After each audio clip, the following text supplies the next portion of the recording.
Bonsoir et bienvenue dans cette nouvelle édition de l'Africa Tonight. Au sommaire de l'actualité, le Sénégal sous tension depuis l'annonce du report inédit de l'élection présidentielle. Tentative de manifestation ce lundi devant l'Assemblée nationale à l'appel de l'opposition qui dénonce un coup d'État constitutionnel. Alors que le spectre d'une crise politique sans précédent plane sur le Sénégal, le pouvoir défend le report du scrutin du 25 février. Nous ferons le point dans ce journal. Des millions de personnes sont toujours en attente d'une aide humanitaire en Centrafrique, des déplacés internes, mais aussi des réfugiés venant de pays limitrophes. Pour faire face à l'urgence, les autorités annoncent un renforcement de l'action humanitaire. Le cacao rapporte 400 milliards de francs CFA par an. Le gouvernement camerounais attribue ce bilan à une demande supérieure à l'offre. Le Cameroun reste le 3e pays africain producteur de cacao. On ouvre ce journal par la situation au Sénégal, toujours en plein séisme politique depuis l'annonce par le président Macky Sall du report inédit de l'élection présidentielle qui devait se tenir le 25 février prochain. La situation est particulièrement tendue à Dakar. Ce lundi, dans la rue, la tension est montée d'un cran avec des tentatives de rassemblement devant l'Assemblée nationale, des mobilisations à l'appel de l'opposition aussitôt dispersées avec des lacrymogènes ce lundi matin par les forces de l'ordre. Plusieurs endroits de la capitale ont été quadrillés. Dans le même temps, l'accès à Internet mobile a été coupé dans plusieurs quartiers de la capitale. Tout cela au moment où l'Assemblée nationale a commencé ce lundi à débattre de la proposition de loi visant à reporter l'élection présidentielle. Le texte propose un report de 6 mois maximum. L'opposition qui accuse le chef de l'État sortant Macky Sall de vouloir se maintenir après la fin de son mandat continue d'appeler à la mobilisation. Le président Macky Sall risque d'être encore à son poste au-delà de l'échéance de son mandat le 2 avril. Il s'agit du premier report d'une élection présidentielle dans l'histoire du pays. Une décision que le pouvoir continue de défendre. Seydou Gueye, porte-parole de l'Alliance pour la République et ministre conseiller du chef de l'État, justifie d'ailleurs ce report. Chekomar Kamara.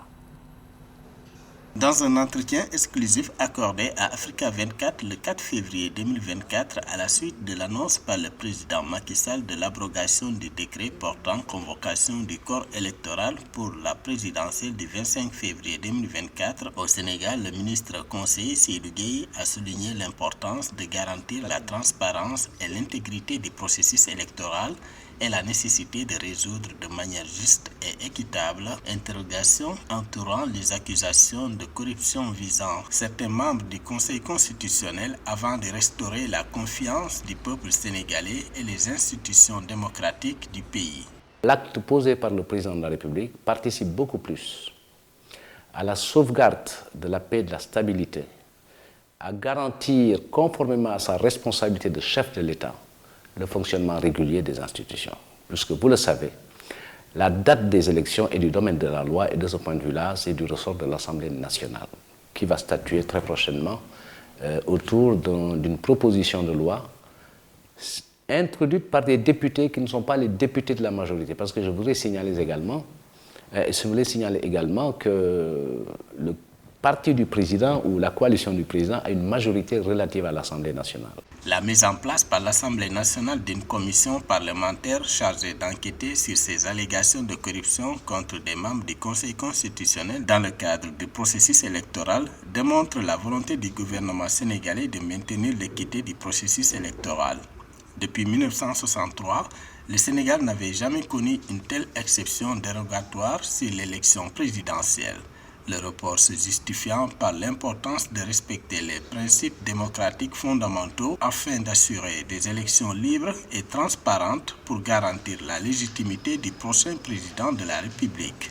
Si on entre en élection avec des suspicions, avec des contestations sur les procédures de vérification des candidatures, je pense que ça n'augure rien de bon. Et c'est là où il faut saluer justement la lucidité et le courage du président Macky Sall qui a préféré prévenir, puisque ce qui est certain, on aurait été dans des élections à contestation massive, cela le point de départ de l'instabilité. Alors que si on retrouve les modalités de l'application de la loi et les ressorts du dialogue, nous pouvons continuer et poursuivre la bonne courbe de notre trajectoire démocratique, dont la constante, c'est d'organiser des élections à contestation nulle, sinon marginale. La mise en place par les députés d'une enquête parlementaire concernant des faits et agissements contraires aux lois pour éclairer sur le processus de validation des candidatures à l'élection prévue le 25 février 2024 par le Conseil constitutionnel sont des actes d'une telle gravité rendant inéluctable l'impasse et l'imbroglio politique au Sénégal. À travers le report, la conclusion des enquêtes et le dialogue national préélectoral inclusif, tous les acteurs politiques, à commencer par le président Macky Sall, visent une élection apaisée et dans le consensus le plus large conformément à la tradition politique du Sénégal, un sacré pari. Le contexte humanitaire est toujours aussi critique en Centrafrique, pays toujours en proie aux affrontements impliquant des groupes rebelles. Ce qui entraîne des déplacements de population, sans compter que ce pays accueille également des réfugiés venant des pays voisins. Le conflit au Soudan a exacerbé les besoins humanitaires, d'où l'urgence de renforcer l'aide d'urgence en Centrafrique où près de la moitié de la population, soit environ 3 millions de personnes, attendent assistance et protection. Sarah Yemele. Pour répondre aux besoins des populations les plus vulnérables, le gouvernement centrafricain et ses partenaires humanitaires ont lancé le 2 février 2024 le plan de réponse humanitaire 2024. Cette action, qui devrait permettre de répondre aux besoins urgents de 1,9 million de personnes, nécessite la mobilisation de 367,7 millions de dollars. Selon les données officielles, 2,8 millions de personnes, soit 46% de la population, sont extrêmement vulnérables en 2024. Nous avons affiné les besoins grâce à des consultations préliminaires avec les autorités et les communautés touchées à l'intérieur du pays. Et nous avons découvert que certaines zones relativement stables nécessitent l'engagement d'autres acteurs tels que ceux impliqués dans le développement afin de consolider les acquis des efforts humanitaires et de soutenir durablement la protection et la résilience des communautés vulnérables. Le conflit qui perdure depuis plus d'une décennie dans le pays, l'impact récent de la guerre au Soudan et l'insécurité dans la région frontalière du Nord-Ouest avec le Tchad ont forcé le déplacement d'un Centrafricain sur 5 à l'intérieur du pays ou à l'étranger. Le monde peut aider la RCA à aller de l'avant en faisant preuve de solidarité humanitaire aujourd'hui, mais aussi en pensant à long terme, au lieu de continuer à panser les plaies comme nous l'avons fait ces dernières années. Selon le coordinateur humanitaire en République centrafricaine, Mohamed Ayouya, grâce à la générosité des donateurs en 2023, environ 2 millions de Centrafricains, parmi les plus vulnérables, ont reçu une assistance vitale dans au moins un secteur, en particulier dans les régions inaccessibles par la route depuis plusieurs années. Au Soudan, après quasiment un an de guerre opposant les paramilitaires aux forces armées régulières, le bilan humain est lourd et à côté, il y a aussi l'impact économique de cette guerre. Des fleurons de l'économie ont fermé, les grandes industries ont été ciblées par les bombardements, fragilisant encore un peu plus une économie soudanaise qui était déjà dans la tourmente. Alors face au marasme économique, le gouvernement dévoile un plan d'urgence visant à ressusciter le secteur industriel. Marie-Raphaël Antolo. Au Soudan, le ministre de l'Industrie, Mahassen Ali Yacoub, a annoncé le 2 février 2024 un plan d'urgence visant à relancer le secteur industriel du pays. Cette annonce intervient dans un contexte marqué par la paralysie de 90% des usines en raison de la guerre qui oppose l'armée soudanaise et les forces de soutien rapide. Les industries dans le pays ont fait l'objet de bombardements et de pillages répétés depuis le début du conflit qui a éclaté le 15 avril 2023. Si le Soudan veut attirer des investissements privés internationaux dans sa phase de reconstruction, il est donc important d'assainir le cadre institutionnel, le cadre réglementaire, permettant à cette structure de pouvoir faire appel à des fonds privés pour permettre à ce pays d'aller de l'avant. Et je rappelle bien que les années de gloire que le Soudan a connues, c'était à l'époque sous Béchi, et depuis l'éviction de Béchi, le Soudan est dans une position très hésitante par rapport au retour à la croissance économique et à la normalité. Le plan global du gouvernement soudanais vise à une relance du secteur industriel, devrait permettre de transférer les usines endommagées de Khartoum vers des États plus sûrs et l'ouverture de nouvelles succursales des usines encore en activité à Khartoum dans les dites régions, tout en capitalisant sur les ressources et les infrastructures disponibles. La réhabilitation du secteur industriel soudanais devrait également permettre de capitaliser les avantages commerciaux préférentiels obtenus des accords bilatéraux et multilatéraux. Alors, l'une des réformes qui est attendue dans ce plan d'urgence est de procéder également à la récapitalisation de ces unités industrielles, car l'armée soudanaise détient essentiellement une grande part des tissus industriels de ce pays. Notons qu'à l'instar de l'entreprise Agar, qui a annoncé le 29 mai 2023 de suspendre toutes ses activités et investissements, des dizaines de fleurons de l'économie soudanaise ont fermé boutique, détruisant des dizaines de milliers d'emplois à travers le pays. Les transactions financières sont gelées suite au pillage des banques et aux dégâts causés aux réseaux électriques et aux télécommunications. Le Cameroun, troisième pays africain producteur de cacao, mais ces dernières années, l'intensification des bouleversements climatiques entraîne une surmortalité des plants de cacaoyer dans les exploitations, ce qui a d'énormes conséquences chez les producteurs. Mais d'après les déclarations du gouvernement, le secteur reste globalement assez rentable pour l'État. Philomentine.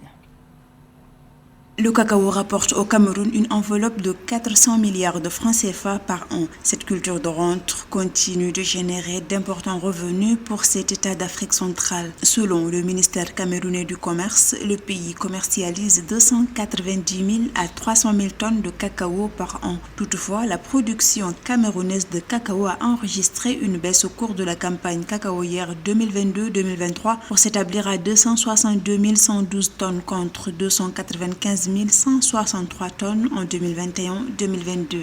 Il y a beaucoup d'efforts à faire sur la qualité du cacao produit. Et c'est cette qualité qui va élever le prix et c'est ce prix qui va faire vivre les planteurs des bassins de production. L'augmentation du prix du cacao est beaucoup plus guidée par la demande mondiale. Pour que cette demande mondiale rencontre la production nationale et arrive à augmenter le prix, il faut bien que les capacités nationales de production et la qualité du produit rencontrent les besoins du marché mondial. Depuis le début de la récolte pour le compte de la campagne cacaoyère 2023-2024, le prix de vente de la fève a été revu 7 fois à la hausse au Cameroun. Ainsi, le dernier prix enregistré pour le kilogramme de fève hors champ en janvier 2024 est de 2730 francs CFA. Néanmoins, le gouvernement rejette l'idée selon laquelle la baisse de la production de cacao aurait contribué à l'envolée des cours du cacao au Cameroun. Ce n'est pas un débat du prix du cacao, c'est un débat de la capacité du pays à optimiser sa production agricole. La première chose devrait être l'augmentation du rendement à l'hectare, l'augmentation de la production nationale, se positionner légitimement à 1 million de tonnes, pourquoi pas. Le Cameroun occupe le 4e rang mondial des producteurs de cacao, derrière la Côte d'Ivoire qui enregistre 2 millions de tonnes et le Ghana avec 700 000 tonnes de cacao par an. Cependant, à noter que l'exécutif camerounais ambitionne de doubler la production de cacao du pays d'ici à 2030. Les importantes pluies survenues depuis octobre dernier ont submergé plusieurs départements du Congo-Brazzaville. Ces pluies ont provoqué des glissements de terrain qui ont emporté des habitations, notamment au nord de Brazzaville, touchées par la crue du fleuve Congo. Sur place, plus de 350 000 personnes ont besoin d'une aide humanitaire d'urgence. Reportage d'Eva Pansou. Dans le 6e arrondissement de Brazzaville, plus précisément à Talangaï, Vanel Badza revient de temps en temps solliciter le remboursement de sa garantie locative auprès de son bailleur. En décembre 2023, l'eau venant du fleuve Congo avait inondé sa maison et les parcelles environnantes, atteignant jusqu'à 40 cm. Ce débordement du fleuve Congo, qui a contraint la créatrice de mode à déménager, a occasionné de nombreux dégâts matériels. On a subi le débordement du fleuve et puis il y avait des fortes pluies qui tombaient dans le mois de novembre-décembre. Et du coup, ici, tout était inondé par l'eau.